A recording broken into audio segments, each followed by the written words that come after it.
por la talla de gente versada en política, y repito, de derecha, no digo de la izquierda. Ya quisiera.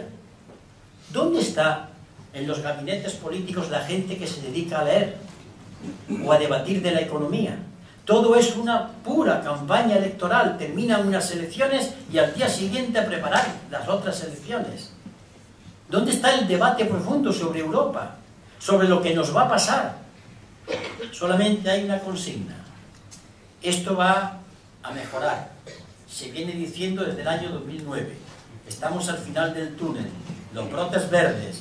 Pero nunca termina el túnel. Y 2013, y 14, y 15, y 16, 17 y hasta 18 están marcando el final. No hay salida, porque el problema es, y no es el momento de explicarlo, yo tengo una conferencia que habla de esto, estamos ante una crisis de civilización, un problema gordísimo, tremendo. Y bien, este es el estado de excepción político. ¿Y qué solución le vamos a dar? ¿Votar a A? ¿Votar a B? ¿Creemos que esto va a cambiar? En el fondo todos somos conscientes de una cosa. Empezamos a sospechar que cualquier presidente del gobierno, no hablo de este, cualquiera, de que el político ya no es el que gobierna, es el capataz de otro poder. Ya empezamos a intuir que hay algo por detrás que manda más que el político y que maneja los hilos de la marioneta. Vamos a recordar las palabras en el año 1994 del presidente del Bundesbank alemán, el señor Hans-Dieter Mayer. Decía así: a partir de ahora, los políticos deben saber que tienen que obedecer las órdenes del mercado. Dio en el clavo. Los que nos gobiernan no mandan, no son el poder, son lo que llamamos en mi tierra los manijeros, los capataces.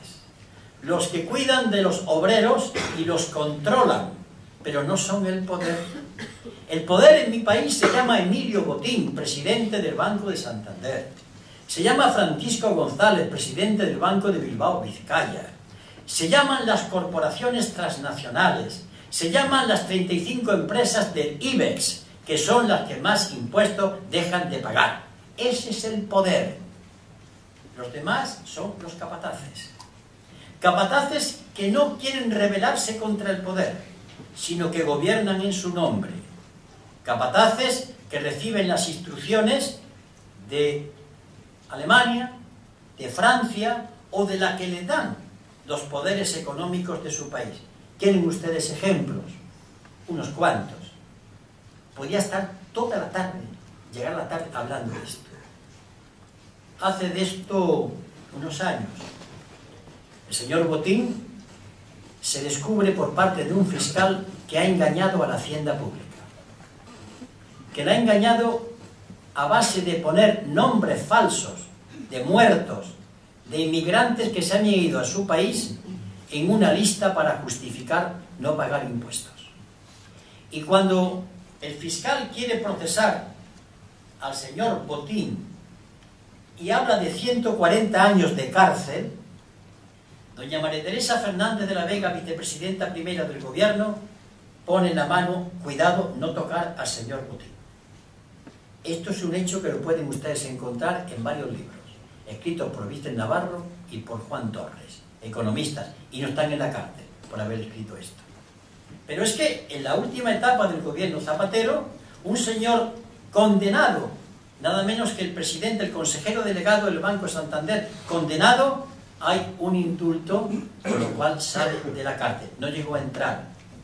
Y ahora van por 75 indultos, el gobierno de Rajoy, indultos a concejales que se han destacado y alcaldes por trincar dinero, por recalificar terrenos. Y además, con unas sentencias o con unas declaraciones del indulto extraordinarias, se dice, no, es que estos hombres tenían muy buena voluntad, que hubiese trabajo en su término municipal. Me refiero al alcalde de Abdelajid, del término municipal de Antequera, en Málaga.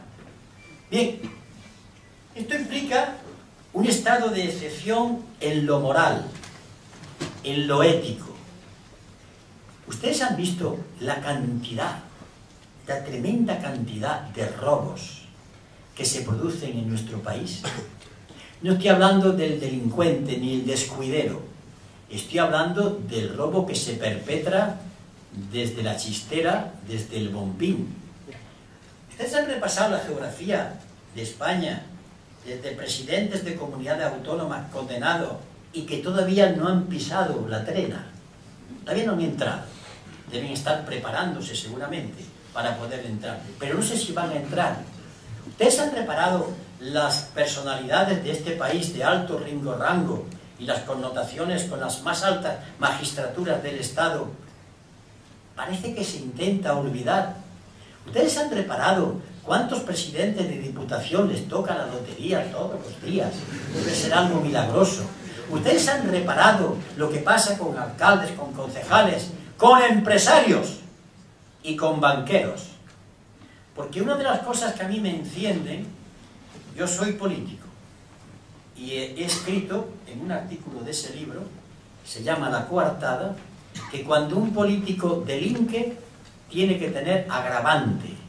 Si le toca 1 año de cárcel, que sean 2 por ser político. Pero yo quiero ver al político en la cárcel y al empresario estafador a su lado y al banquero ladrón a su lado, porque están conduciendo al pueblo español señalando al político solo para que los demás delincuentes se libren. No, los 3 a la trena, que entren todos. Están dirigiendo para echar la culpa a una parte, el cabeza de turco, y se olvidan los demás. Pero la corrupción llega a tal situación que ya la aceptamos como normal. Yo haría lo mismo si estuviese gobernando. Forma parte de nuestra esencia, pero no debe extrañarnos porque tenemos un mal congénito. No hay otro país en el mundo que haya tenido una literatura picaresca, no lo ha habido. Rinconete y Cortadillo, Gil Blas de Santillana, El Buscón, una serie de nombres de delincuentes graciosos que vivían esa picaresca, este país, pero además se tiene a gala engañar al Estado, engañar a la colectividad. Es cosa de gente inteligente, no se persigue. Pues bien, esto es nuestra forma de ver cómo se desarrollan las cosas. Y ha llegado esto al paroxismo.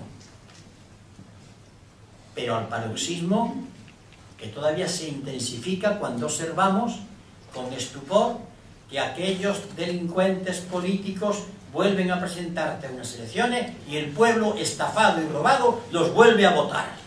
Así, de casos. ¿Cómo es posible? Ya hay que decir, oigan ustedes, el ladrón es el ladrón, pero la gente que lo volvió a votar ya es corresponsable de esos robos. Tiene su parte de corresponsabilidad. Pues bien, esta es una situación de emergencia y estoy siendo suave. Tengo datos, no quiero dar más, porque ustedes lo saben tan bien como yo. Ustedes además no saben que saben, ustedes saben que saben lo que estoy diciendo. Esto es así. ¿Hasta cuándo va a durar? ¿Cuál es el discurso y cuál es la perspectiva? Hasta que la economía crezca y se crea empleo. No, no es verdad. La economía puede crecer y no se crea empleo. Porque antes que crecer hay que utilizar un verbo.